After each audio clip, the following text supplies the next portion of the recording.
All right, so the part that we just cut out is, we finished that program and we have our part, half of it. So now we need to flip it over and do the other side. So take your wrench, open this up, take the part out, take a look at it. Came out looking pretty good. Nice. So now what we're going to do is we're going to need to flip this over to take off the backside stock.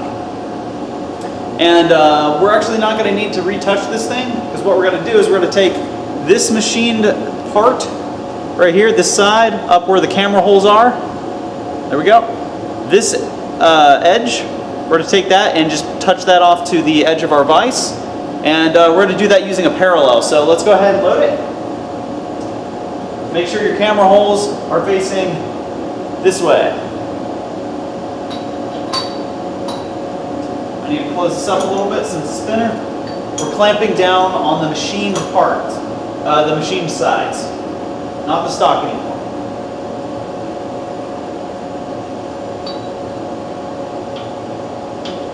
There we go. Get it over to the edge. We're not going to do finger flush this time. We need to be a little more precise than that. So before you tighten it down, go ahead and grab another parallel. And what we're going to be needing to do is, I'll show you on this side. It's kind of hard to see over here, but we're going to be placing this against our vise, like so, moving our part over to it, and giving it a little bit of a rock, just to see if we're level. Because if it rocks, that means there's still gap in between both of them. We want to make them parallel. The edge is parallel. So I'm going to take this in, put it right here, move it over. I gotta undo mine a little bit.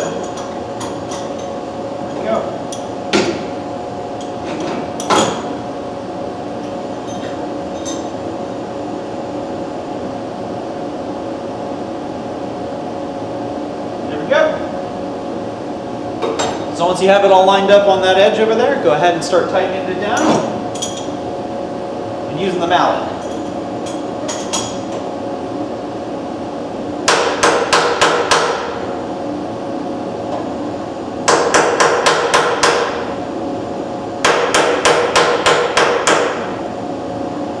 There we go. Check to see if your parallels are still working. Left, right. Good to go. The other one, left, right, good to go. Let's go ahead and check to see if our parallel rocks again, just because when you mallet it might move a little bit.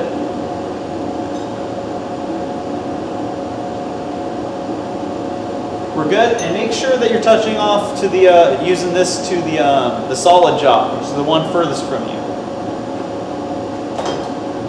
So we're all good to go. So we don't need to find our X because we touched off on the vise, and we don't need to find our Y because our Y was already adjacent to the, where we clamped it down this time, or not adjacent, right on it. So we don't need to do anything with those. We did take off 15 thou off the other side of our part though, so we do need to account that in finding our Z. We don't need to go through all the tools again though. All I'm going to do is show you how to add an offset on your Z. So go ahead and go into the handle jog mode.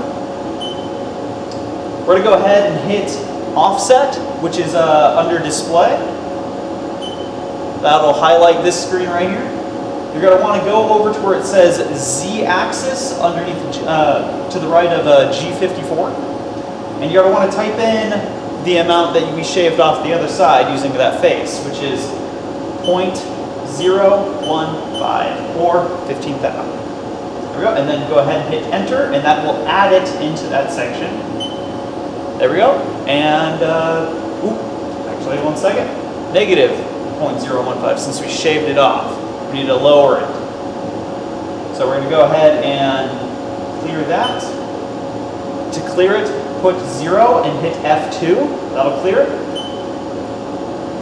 And then, because that inputs a number into it, let's go ahead and go negative 0.015. There you go. Now you can hit enter. So now we have our offset of negative 15 thou, and our x and our y are already 0. We should be okay to run this part, so let's go ahead and do it. So we have our program on our flash drive, the second one. I titled mine 4466. You guys could have a different number, but let's go ahead and find it in our USB drive by hitting list program. And I guess it automatically defaults to being the USB device, but we showed you how to get in there if it isn't. And we're going to go ahead and go to 4466. That's just mine. And I'm going to hit select program, and it'll take it into our memory screen right here. So now that our X and our Y are touched off, and all of our Z's are touched off, and we accounted for the offset, we can go ahead and start to run this. I'm going to run it with single block, with a low rep and speed. I'm going to turn the single block on. There we go. And I'm going to hit site start.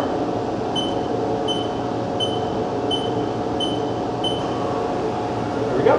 It's going to switch the tool out. Get that edge finder out of there and go to our app and check it out.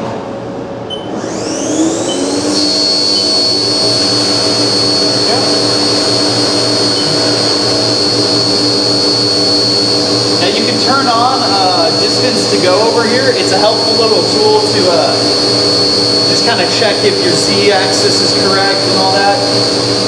And the way you turn that on is you go ahead and go to display. So right here it says display. And you're going to hit position. And you're going to hit that one more time. And it switches it to distance to go. And what that'll tell you is how far the tool tip will travel before the end of the next operation. It's a nice thing to look at. There we go. So it'll go down another 0.166 inches. That looks good. That looks like what we want. Another 0.05. And it's going to start feeding it in. That's what we want. That's perfect. It's just taking off the first part of the face, which is what we want for our facing operation. This has got to be a relatively long one.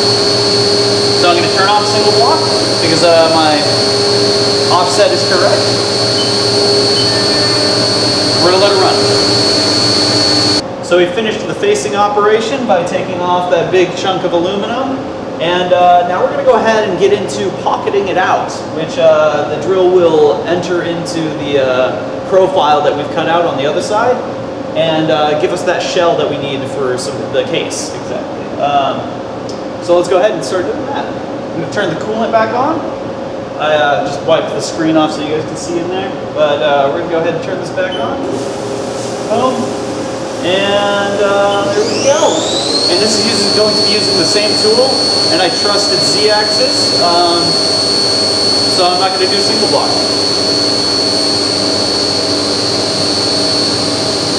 There we go. It's going to be ramping in with a circular ramp, and do that multiple step down that we did in the PowerPoint.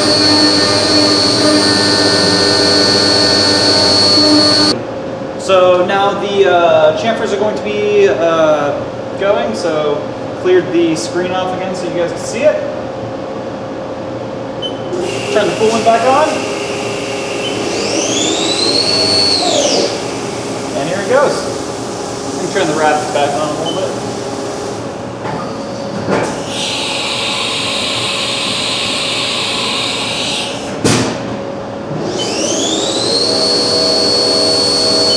Turn single bit lock on just to make sure that my chamfers really get to the edge.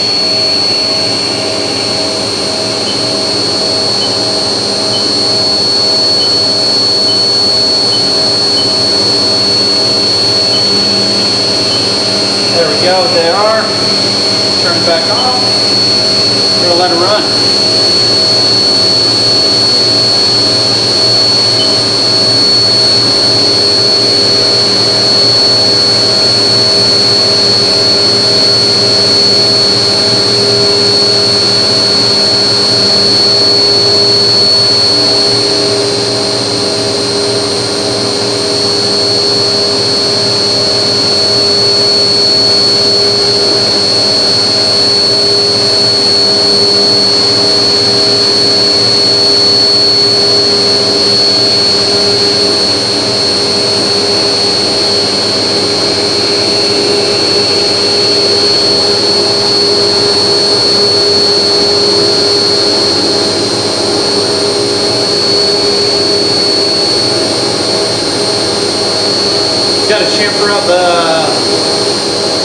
camera holes as well. Get rid of any burrs.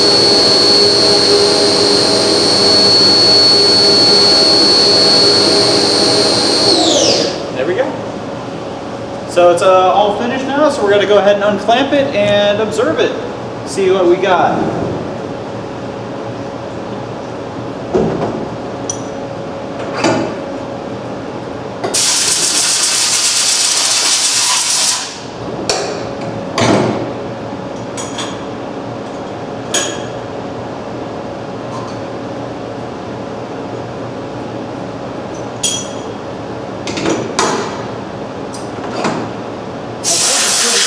It's looking pretty good.